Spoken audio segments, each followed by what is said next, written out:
to all. I am Abisha Christolin of Standard 12, feeling very proud to stand in front of you to teach this poem, an elementary school classroom in a slum, written by Stephen Spender. First of all, before entering into this poem, let's look what is a poem.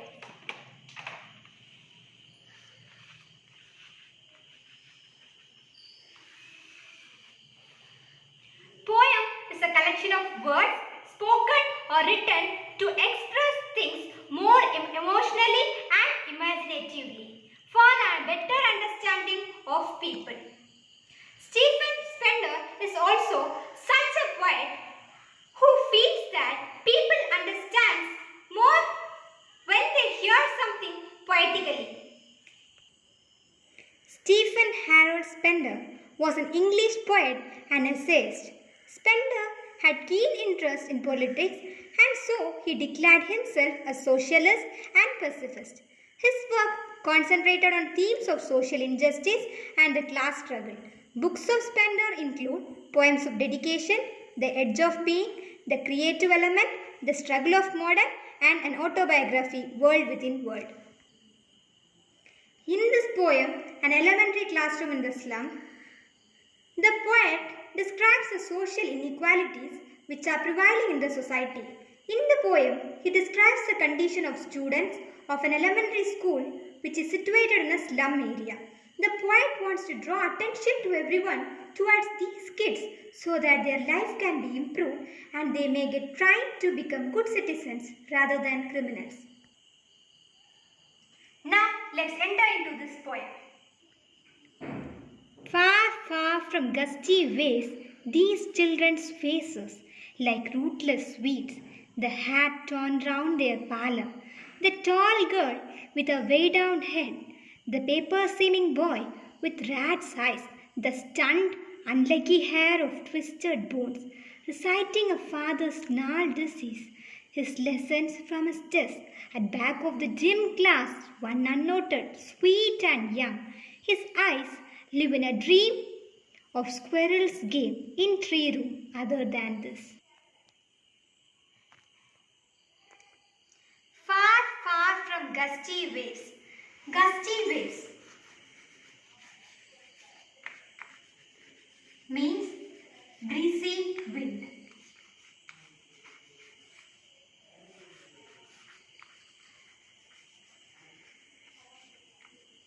Here the poet is referring gusty waves to the active children. The poet is comparing the faces of the active children and the children of the slum. Far, far from gusty waves, these children's faces, like rootless weeds, the hat torn round their pallor. Pallor means dull face.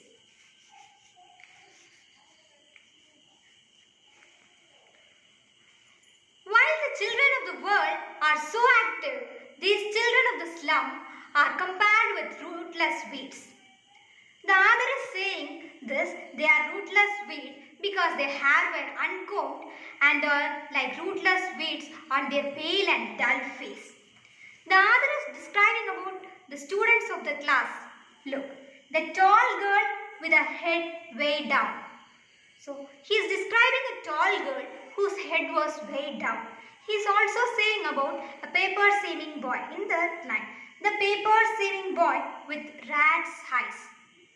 The poet is describing paper-seeming boy.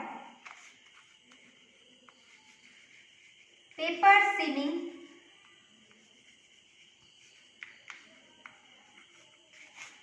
The poet is saying the boy is paper-seeming because the boy was so thin as like a paper and with rat's eyes. The poet is describing the boy as the boy's eye was reflecting greed and he was need to achieve everything in his life.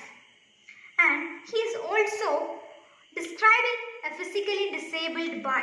The stunned, unlucky hair of twisted bones, reciting a father's gnarled disease, his lessons from his desk. There was a boy who was physically disabled, sitting in his desk and listening to the classes. The boy was said stunned. The that is malnutrition. And unlucky, the boy was said unlucky because instead of inheriting properties and good qualities from his father, this boy has inherited a gnarled disease, very bad and ill disease. And so this boy was malnutrition. And the poet is also describing a boy who is sitting at the last bench.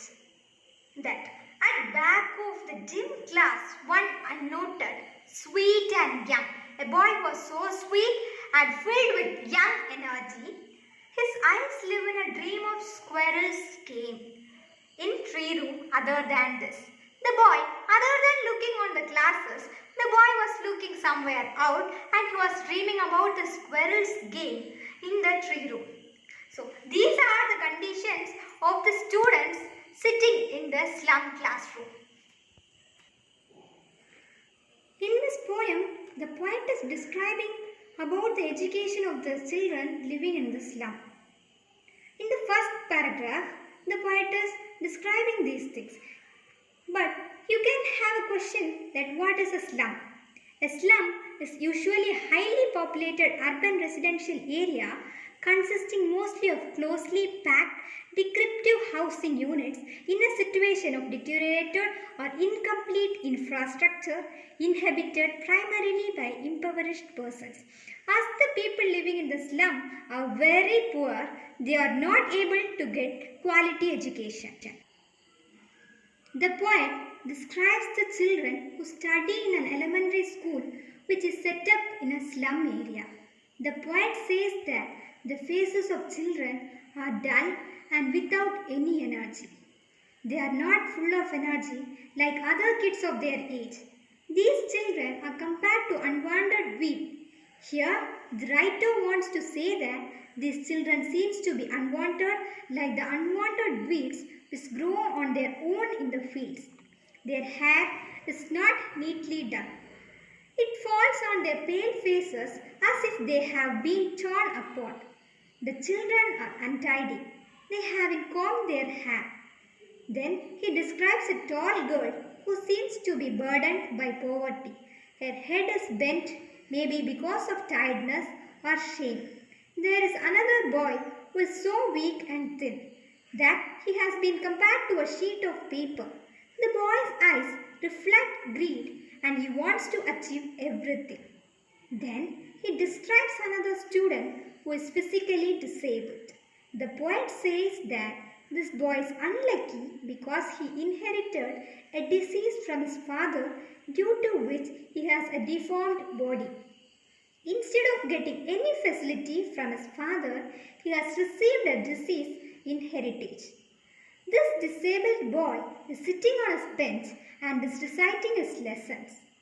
At the back of the class, in dim, dark area, was a small boy who was not visible to the poet as he was sitting in the darkness. The poet could see his eyes which were bright and dull of dream. He was not paying attention to the class. It seemed as if he was rather interested in playing with squirrels in the tree house. Now let's look the important points from the school children of slum present a very pathetic picture. The poet says that the faces of children are dull and without any energy. They are compared to rootless weeds. Their disorderly hair are torn around like rootless wild plants. They have pale and lifeless faces. The poet is describing about the children of the slum classroom. Firstly, he is describing a tall girl who seems to be burdened by poverty. Her head is bent, maybe because of tiredness or shame. Then he is describing about a boy who is so weak and thin, and he has been compared to a sheet of paper. The boy's eyes reflect grief. Then he is describing another student who is physically disabled. He is saying the boy unlucky because instead of inheriting facilities from his father, he has inherited a disease. Lastly, the poet is describing about a sweet and young boy who is sitting at the back of the dim classroom dreaming about squirrel's game. He is interested in playing squirrel's game rather than listening the class. These are the important points to be noted in this first paragraph. Now, let's look on the poetic devices in the first paragraph. In first paragraph, first line, far, far.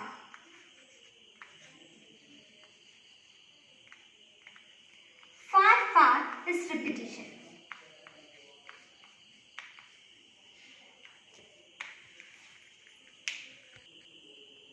Here this repetition far, far is used to describe the distance between the active children and the children of the slum.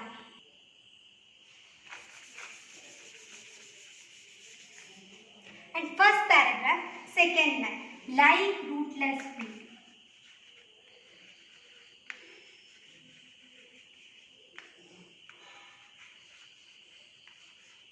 This is simile.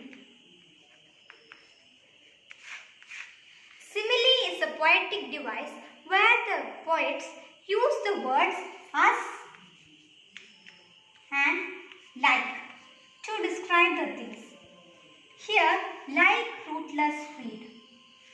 The children's face is compared with rootless weed. First paragraph at the end of third line. Paper seeming boy.